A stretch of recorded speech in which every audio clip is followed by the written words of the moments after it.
Most people hit age 30 with almost nothing saved. Think about that for a second. 30 years old, a third of the way through a typical life, and the vast majority of us have barely a few $1,000s, if anything, set aside for our future.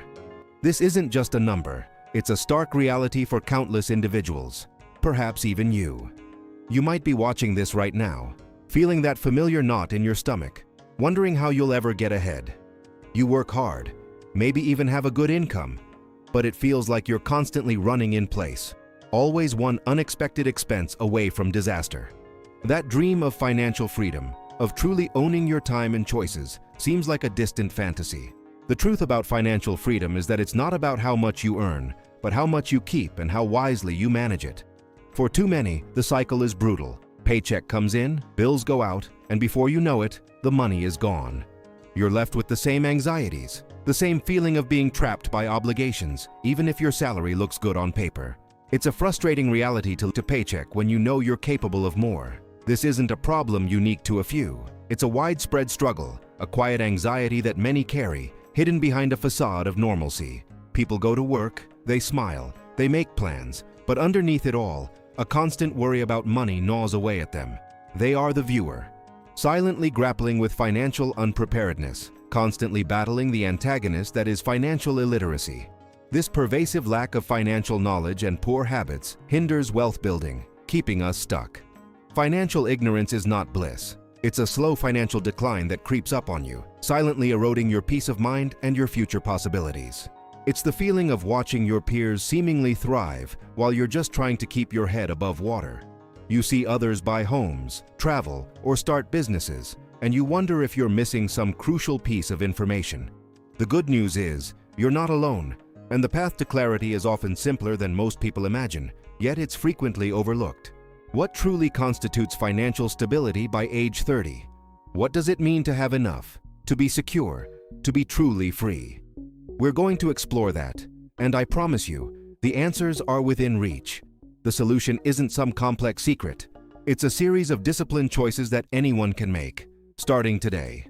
Before we continue, subscribe to the channel and tell us in the comments where you are watching from.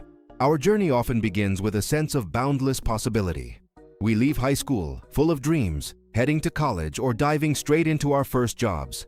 The world feels wide open, and financial planning is usually the last thing on our minds. There's an initial optimism, a belief that everything will simply work itself out. Money comes in, and money goes out, often without much thought about where it's truly going or what it's building.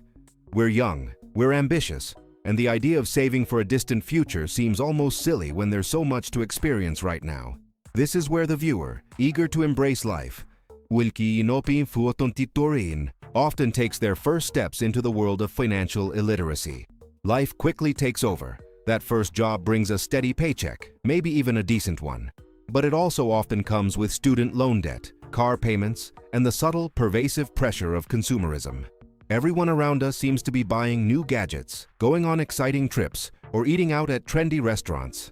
It's easy to get caught up in this current, feeling like we need to keep up, to not miss out. The desire for instant gratification clashes with the quiet, long-term demands of financial security. We see friends with new cars, and suddenly our old one doesn't feel good enough. A new phone comes out, and despite our current one working perfectly, the urge to upgrade is strong. This isn't just about wanting things. It's about a societal expectation, a silent competition that pushes us to spend. The problem is, nobody really teaches us how to handle money. School focuses on academics, not bank statements. Our parents might have given us vague advice about saving, but rarely a concrete plan or the foundational knowledge needed to build wealth. So we stumble through, learning by trial and error, often making mistakes that accumulate into significant financial tension. We might make impulse purchases, buying something we don't truly need, only to feel a pang of regret a few days later when the credit card statement arrives. Those small purchases add up, creating a gradual accumulation of credit card debt or small personal loans. It feels manageable at first, just a few hundred here, 1,000 there, but then the interest starts to compound, and suddenly, those small debts feel like heavy chains. The feeling of being overwhelmed by bills and expenses becomes a constant companion. We don't really know where our money goes each month. There's no clear budget, no tracking of expenses, just a vague sense that there's never quite enough. This inability to save for emergencies or future goals leads to constant stress. A car breakdown, an unexpected medical bill, or even just a desire to take a vacation turns into a major crisis because there's no safety net. The viewer feels trapped, constantly battling the antagonist of financial illiteracy that hinders their ability to build wealth. This struggle isn't just external. It starts to erode our emotional well-being. Small habits begin to crack the foundation of our financial health. We ignore bank statements, dreading what they might reveal. Budgeting seems like a chore, something for responsible adults that we'll get around to eventually. The belief that tomorrow is the time to start saving becomes a convenient excuse, leading to endless procrastination.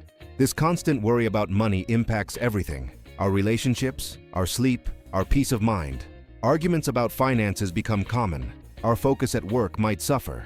We realize that financial security isn't just about how much we earn. It's about how we manage what we have. A complex relationship marked by initial neglect, growing anxiety, and a desperate need for eventual mastery. This emotional toll is the silent cost of financial illiteracy, a burden carried by many who are simply trying to navigate the complexities of modern life without the right tools.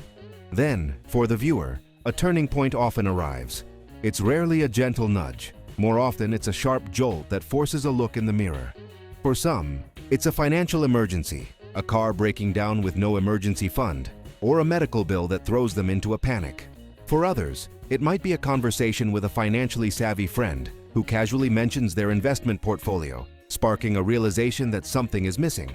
Sometimes it's reading an influential book, a blog post, or watching a video like this one that suddenly makes the complex world of personal finance seem approachable. Whatever the catalyst, the decision is made. It's time to take control.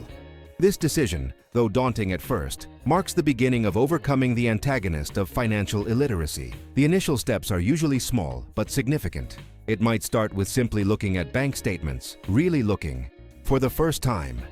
Then, creating a basic budget, even if it's just scribbling income and expenses on a napkin. Tracking every dollar, understanding where it goes, becomes a crucial habit. Setting clear financial goals, whether it's building a small emergency fund or paying off a credit card, provides direction. This isn't about becoming an overnight millionaire. It's about building a foundation, brick by painstaking brick. This transformation from a state of financial stress to a sense of control and empowerment is profound, allowing the viewer to finally take charge of their complex relationship with their finances. To truly build savings and wealth by age 30, certain practical steps become non-negotiable. First, an emergency fund is paramount. 3 to 6 months of living expenses, tucked away in a separate, easily accessible savings account, provides a vital safety net, turning potential crises into mere inconveniences. Next, understanding the basics of investing is essential. It doesn't require a finance degree. Simple index funds or ETFs can offer broad market exposure and growth. The power of compound interest, the idea that your money earns money, and that money earns more money, is a concept that changes everything, especially when you start early. Debt management is another critical area. High-interest debt, like credit card balances, acts like a financial anchor, dragging down progress. Prioritizing its repayment, often using strategies like the debt snowball or avalanche method, frees up significant cash flow. Retirement planning, while seemingly far off for a 30-year-old, is where starting early truly shines. Even small contributions to a 401k or IRA in your 20s can grow into substantial sums by retirement, thanks to the magic of compounding. This isn't about being rich by 30, but about having a solid financial foundation and a clear, actionable plan for the future. The antagonist of financial illiteracy begins to crumble under the weight of informed decisions and consistent action. The narrative concludes with a balanced, realistic, and human outcome. Financial success by 30 isn't about hitting an arbitrary net worth figure or driving a luxury car. It's about achieving financial peace, having options, and the freedom to pursue passions without the constant specter of money worries. Everyone's journey is different. Life throws curveballs, and circumstances vary. However, the underlying principles remain the same: consistency, patience, and continuous learning. It means celebrating small victories, adjusting plans when necessary, and staying committed to the long game. It's never too late to start, but the sooner you begin, the more time you give yourself and your money to grow.